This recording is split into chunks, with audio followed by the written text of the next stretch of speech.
Hi y'all, welcome back to another video. So we are going to get started by pouring warm water into a bowl for a quick soak because we will be doing a full set from start to finish. So that includes natural nail prep, builder gel application, and removal. Today's video is sponsored by Ezmio, so we will be using all of their products once again, so be sure to check out the description box for direct links to them. After soaking for a few minutes, I am going to grab some orange wood sticks to begin pushing back my cuticles.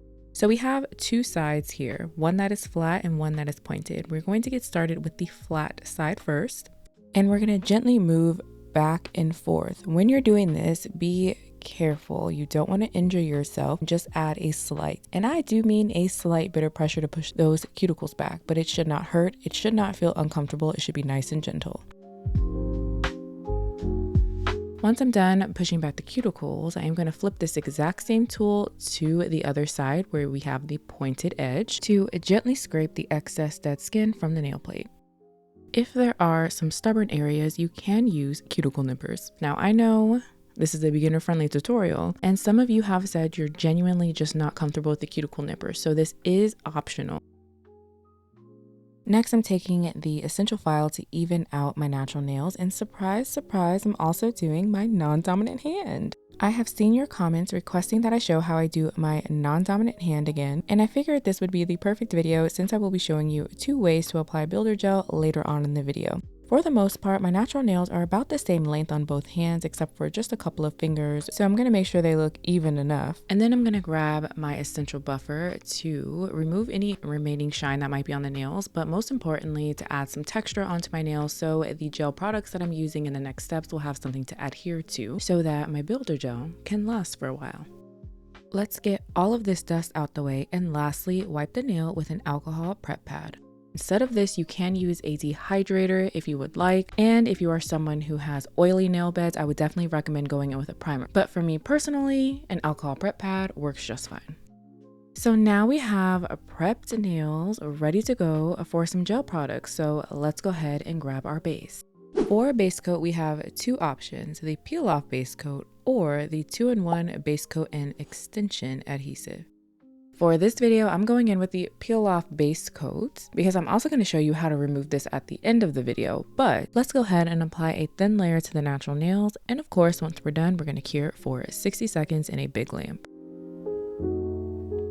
For builder gel, we have 2 options from the new Ezmio soap collection, Suki and Barbara. Since we used Suki in a previous video under some French tips, I thought we would use Barbara today. Barbara is mostly pink with a little bit of purple and perfect to wear solo. There are 2 different ways to apply this builder gel, so I'll begin by showing you the hardest method first. Let's start by creating our slip layer. I'm going to do this by applying a thin amount of polish onto the nail, and once I'm done, it'll look something just like this, but we're not going to cure it. Next, we need to create our bead. So I'm taking the brush and gently tapping at the cuticle area, but make sure not to get any product on the skin. I'm then going to move my brush in a circular motion to get my bead. After my bead is on the nail, I'll be moving the product in windshield wiper motions from side to side until I make my way towards the tip of the nail. When I'm floating the builder gel down the nail, I like to focus it in the center first. Then I grab my liner brush to move the product towards the sides and near the cuticle. That way, everything is nice and even with full coverage. At this point, I flip my nail upside down to let gravity do the work and help form that apex. Once I'm satisfied with the way things are looking, I do like to flash cure. You can put just one finger in your big lamp at a time. However, it is quite time consuming, but you can do whatever makes you feel comfortable. So I'm going to repeat the process for the rest of the nails. So this does take some getting used to, but I do feel like this product makes this process a lot easier. It doesn't flow super fast, so it gives me time to work the product down the nail at a comfortable pace. Once I have the builder gel on each of my nails, I am going to do a full cure in my bigger lamp here, but I'm actually going to hit the 99-second timer because this is the low heat mode to prevent any heat spikes. So that's the first way to apply your builder gel, which you've probably seen done more often, but there is an easier way to actually apply these builder gels onto the nail. So I decided to do this with my non-dominant hand. What you can do is apply these builder gels just like you would normal gel polish. What I mean by that is you can just apply them like normal. Start at the cuticle and work your way towards the tip. You would apply your first layer, and then once you're done, cure it. Go in with your second layer, cure it again, and you would be done. I have just applied my first layer, but before I do my full cure, I like to go in with my thin liner brush and make sure I have builder gel near the cuticles and the sides. I'm going to be curing once again on the low heat mode, which is 99 seconds, and then begin applying my second layer. When you're applying your builder gel this way, make sure you cap the edges to prevent any chipping or lifting. So now that you have seen both methods, let me know in the comments down below which one do you prefer. I truly do enjoy applying the builder gel in the first method. I love watching it float down the nail. It's very satisfying and relaxing to me. It may be a little weird, but I love it. And I really love the second method when I'm doing things like working with my non-dominant hand or if I'm just in a rush. Now that I'm done with my second layer, I am going to do a full cure once again. After doing my full cure, I am going to take an alcohol prep pad once again and remove that sticky, tacky layer from the nail because I want to do a little bit more shaping and filing before applying my top gel.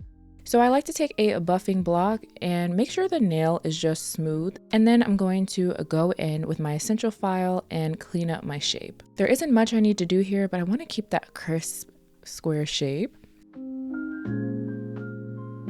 And of course, I want to remove all the dust out of my space. I'm taking this little duster brush here. And last but certainly not least, I'm going to apply a thin layer of a no wipe glossy top coat.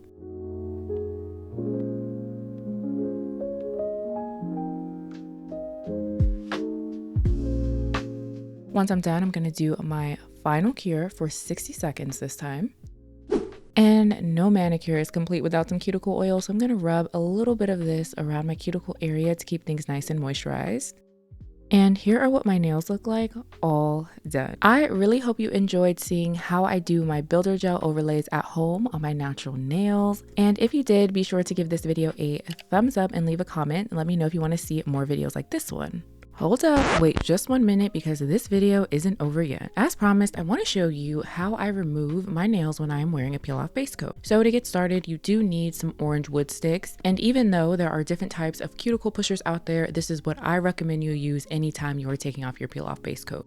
We're going to take that flat edge and run it around the edge of the nail because what we're looking for here is a gap. I typically find mine either on the left side or the right side of the nail, never really towards the cuticle or the tip. Once I find it, I'm going to move gently up and down slowly. You'll start to feel the polish lift from your nail. Once that happens, you can put your cuticle pusher down and peel it off with your fingers. There may be a little bit of residue left over from the peel off base coat. That's okay. What you would do is just take a buffer. I'm going to be using this one here.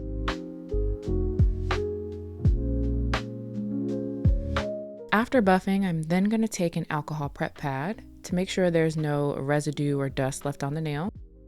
And it's just that easy. So that's my full process for how I do my builder gel overlays at home from literally start to finish. If you enjoyed this video, be sure to give it a thumbs up. Once again, a special thank you to Ezmio for sponsoring today's video. All of the products will be linked in the description box down below. If you're not subscribed, make sure you do so on your way out. But in the meantime, I will see you in one of these videos here.